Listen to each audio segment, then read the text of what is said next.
السلام علیکم ورحمۃ اللہ وبرکاتہ۔ محترم سامعین کرام، آج ہم آپ کے سامنے لائے ہیں ایک ایسی اللہ پاک کی خاص جو ہمارے لیے نعمت ہے، اس کو ہم بیان کریں گے، جو جسم کے لیے بہترین اللہ پاک نے دوائی تیار کی ہے، اور اس کا نام ہے گوند کتیرا۔ یہ وہ چیز ہے جو ہندوستان کے جنگلات کے اندر کثرت سے پائی جاتی ہے، اور درخت کے ایک رال ہے جس کو ہم گوند کتیرا کہتے ہیں۔ یہ انسانی جسم کے اندر بہت سی بیماریوں کو کور کرتی ہے۔ مثال کے طور پر جسم کے اندر گرمی ہے تو اس کا استعمال کریں، گرمی دور۔ جسم کے اندر خشکی ہے، اس کا استعمال کریں، خشکی دور۔ جسم کے اندر مثانے کے اندر گرمی ہے، جلن ہے، پیشاب جب آتا ہے تو تکلیف بھی ہوتی ہے اور جلن بھی محسوس ہوتی ہے، تو اس کا استعمال کریں، یہ بہترین چیز ہے، تو وہ ساری کو ساری گرمی دور۔ اگر جسم کے اندر قبض ہے، کھانا بڑا کھل کے نہیں آتا، تو اس کا استعمال کریں تو وہ بالکل آپ کی بیماری دور ہو جائے گی، قبض دور ہو جائے گی۔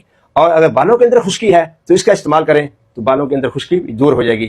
اس کے علاوہ بہترین چیز یہ ہے کہ جب انسان کے اندر مردانہ قوت میں اگر کوئی فرق آئے، کمزوری محسوس ہوئے، یا وہ سمجھتا ہے کہ میں محسوس کرتا ہوں کہ میرے اندر کمزوری ہے، تو اس کو استعمال کرنے سے اس کو بھی اللہ پاک نے مردانہ قوت کو جو ہے بحال کر دے گا، اور جو مردانہ قوت کی بحالی کے لیے بہترین یہ چیز ہے۔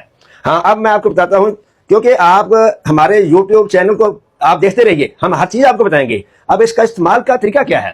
استعمال کے لیے بالکل آسان طریقہ، رات کو 1 گرام سے لے کے 5 گرام تک اس کو آپ پانی میں بھگوئیں، صبح کے وقت اس کو چینی ڈال کے، روح افزا ڈال کے، یا دودھ ڈال کے، یا تھوڑی سی اس میں آپ ڈالیں کوزہ مصری، اس کو حل کریں اور پی لیں۔ دوسرا طریقہ یہ ہے کہ آپ کسی بھی میٹھی چیز کے اندر اس کو مکس کر کے کھا سکتے ہیں۔